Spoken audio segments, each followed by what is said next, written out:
안녕하세요. 개인 투자자분들의 멘토 보로패스 킹입니다. 2월 6일 기술적 분석의 좋은 모닝 브리핑 출발해 보도록 하겠습니다. 자, 일단 미국 같은 경우에는 종목들의 어떤 흐름이 제가 여기다 복불복이라고 표현을 해드렸는데 좀 차이들이 많이 나오고 있죠. 잘 나가는 종목들은 5, 6%씩 금세금세 움직이고, 그렇지 않은 종목들은 좀 계속 밀려 내리는 모습을 보여주고 있습니다. 다만 그럼에도 불구하고 종목들의 지수를 좀 붙잡는, 어제 같은 경우에도 이제 꺾였다, 밀려 내렸다 라고 생각을 했는데, 결국 장 중반을 넘어서면서부터 종목들이 떨어지는 종목들을 이렇게 딱 끌어올리면서 어 이 지수가 좀 지켜지는 그런 모습들을 보여주고 있는데, 그런 것들을 보게 되면 아직까지는 그러니까 좋아 보이진 않지만 완벽하게 꼭지다 이렇게 이야기하기도 좀 어려운 그런 패턴들을 좀 만들고 있다. 역시 미국 시장은 우리가 지금 예측한다라고 해서 되는 것은 아니라고 보고 있고, 그다음에 테슬라 계속 이야기 드렸던 180불 라인 아래자리 이제 어제 깨지면서 내려왔죠. 사실 테슬라도 어제 완전히 이제 꺾여서 밀려 내려가는 그런 패턴이었었는데, 이제 지수가 또다시 멱살을 잡아서 올리는 이 흐름은 제가 주말 기관차에서 이야기를 드렸습니다. 그런 흐름들이 좀 나오고 있다. 따라서 미국 같은 경우에는 우리가 계속 이야기하지만 고민할 필요는 없다라고 그렇게 생각합니다. 자, 그리고 한국 같은 경우에는 다른 거 없죠. 외국인들이 프로그램과 선물을 매수하면 올라가는 거고, 그렇지 않고 매도하면 떨어집니다. 그렇다 보니까 월요일 같은 경우에는 이 흐름들이 매도로 나오니까 밀린 것뿐이고, 이 흐름을 예측할 수만 있다라고 하면 제가 이야기 드렸죠. 누구든지 금세 부자가 될 수 있는 그런 흐름이지만, 결코 우리가 예측할 수 없기 때문에 당일 당일의 흐름이나 어떤 변화들은 좀 알 수 있어도 전체적인 흐름을 예측하긴 좀 어려운 그런 패턴들을 만들고 있다. 다만 그럼에도 불구하고 코스피는 여전히 우리의 매수의 대상은 아니라고 보고 있고, 코스닥 중심으로 간다.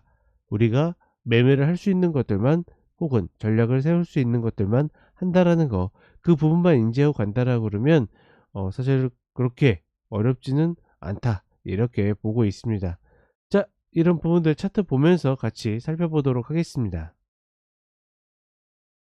자, 나스닥 선물 30분 흐름을 보게 되면 사실 어제 이 흐름이 이제 꺾이면서 내려오면서 120병을 정확히 드렸거든요. 딱 받고서 이렇게 떨어질 줄 알았어요. 근데 와, 이거를 후반에 견뎌내면서 움직이는 것들이 상당히 좋았고, 일라이릴리가 이제 또다시 갭을 만들었죠. 주말 기관차에서도 이야기 드렸던 것처럼 최근에 잘 나가는 종목들은 신고가 만들면서 갭을 습관적으로 만들고 있습니다. 이런 종목들이 지금 지수를 버티게 만들고 있고, 어제 이제 메타나 테슬라가 밀리는 흐름을 보였지만 꼬리를 달 수 있었던 것도 이들의 상승과 무관하지 않다.